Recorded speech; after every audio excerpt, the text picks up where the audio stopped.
I think it's important during this supernatural and magical because it's about consumerism. Like, I don't know if families will really get to know each other better or really catch up or really start to kind of appreciate each other for who they are as individuals more this weekend. Or like I reminded my mother. I said, remember, I gave you permission to give my phone number to anybody that asks. And of course, I've said this a few times, and nobody asks. And if anybody does, they don't want to call, right? So, and it's not like I'm a bad person. It's because it requires efforts, right? Family requires efforts. Friendships require efforts. Relationships, parenting, teaching, being a public servant, all these things require efforts, and less does our species do that. So the reality of the human condition is that there's never been a stable civilization in the history of all of our species. So countries that say make America great again, or other types of, like Canadian politicians says, make Canada great again, or make Australia, or whatever it is, it's not been factual for them to say that. It's never been great because we were born as social creatures, and as social creatures, our social systems have been shameful. So sometimes I think of going back to the same place in Africa or different places, and I know if they're majoritively Christian, I know that just like in Uganda, the levels of dishonesty are so high you can't help without getting frustrated or disappointed or, really, again, suffering from species alienation, being extremely disappointed in your own species. I have a cat, okay, and I love my cat, and my cat brings happiness in my life. And I tell you, if I was told to get rid of my cat, or you can't be here with a cat, or whatever it is it's so demoralizing living among the species I share DNA with that there's no way I would want to give up the only thing that brings me joy and happiness and hope in my life to get up the next day, which is this guy right there.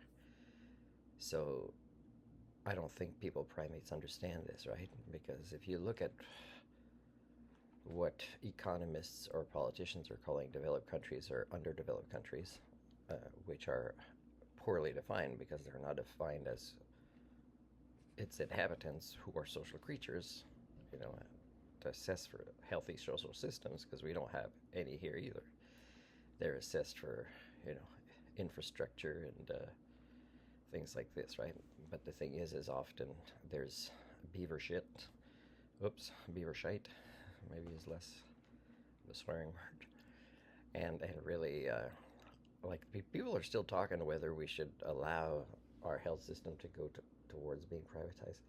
Do you know how many doctors, as doctors, are businesses and they do their taxes that way? Do you know how many times, not just me, but others have been asked for cash when they ask doctors to do something? Like fill out a form or a little sticker on their pad with their signature and whatever it is, a referral for something or a medicine, so that you can get funding in some other way. So it's already there, right? Capitalism.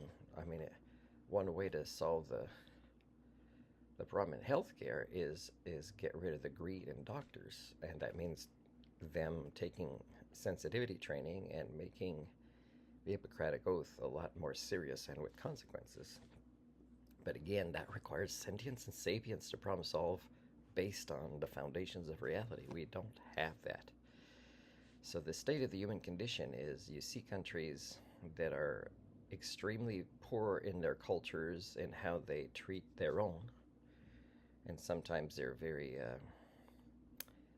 much of a difference between the rights of men and women. And yet they still want to partake in advanced science, like having a nuclear weapon or a nuclear this or that, like they are really fancy hospitals, but not for the majority of people to have access to.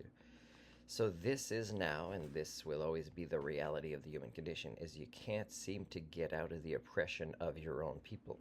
Like in the news, in the local newspaper, there's been a vote of a conglomerate of different First Nations that didn't agree on the new the new charter or whatever they're doing to kind of guide them in the future. So they can't really find their common ground and agree and problem solve because there's always elites who want to not give up the power they have over others or the special benefits that they have. And that's the reality again.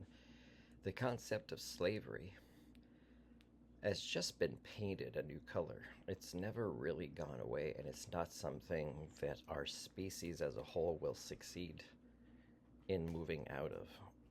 And there's not an amount of funding that will fix this, and there's no religion that will fix this. It's really about the maturation process and self-actualizing with human thinking tools, a variety of different types of intelligence, life skills, the correct worldview that is biosphere-based, right?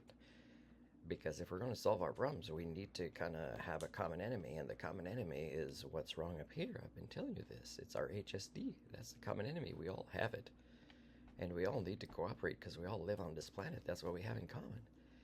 Except you're not going to see this ever, and my theory explains that, yes, the final of all the many different tipping points, and most of them are not about how much carbon is in the atmosphere. It's about how efficiently we can still use this, and it's become so inefficient, including with people that have the biggest amount of influence and power in their own countries. Like if you see the United States still wanting to play a part in negotiations for peace when they have been since World War II, become so corrupt that they have destabilized peace all over the world, that you guys don't see the hypocrisy and the double standard of them playing a part in any of this, and that's still the norm, although that country is being criticized a bit more because of one or two people that have power there, as if it's not a big part of their culture as their elites. No matter who wins the elections, the business world or whatever, then you're insane. You're insane. You're so disconnected from the reality of the human condition. And I just want to bring you back to Earth. Because if you're going to celebrate the resurrection of anything, don't say make humans human again, because we never were. Just say, man, we need to kind of use this as a rebirth, for the potential that we once had before these varieties of human domestication syndromes made it so unlikely for us to use the higher functions of our brains that a guy like Martin, a self-actualized Homo sapien, can't even believe in the worldview of humans anymore because evidence proves we're not possibly able to self-correct or adapt or solve our own problems. And unfortunately, I can't go to gods to kind of give me hope, and I can't, because I'm rational, and I can't go to extraterrestrials because there's no evidence of it. So I live among you, and it's quite disappointing, and I just wanted to let you know this weekend I'm going to be nice to everybody I meet.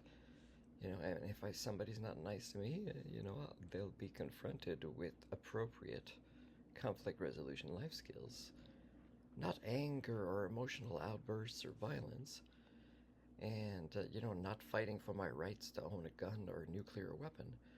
I'm going to say that's not okay and explain, and when they do better, I'll praise them, and when they don't, I'll walk away. And that's one way they can learn that that's not okay. Are you guys able to do this? Are you guys able to say that's not okay instead of constantly controlling each other?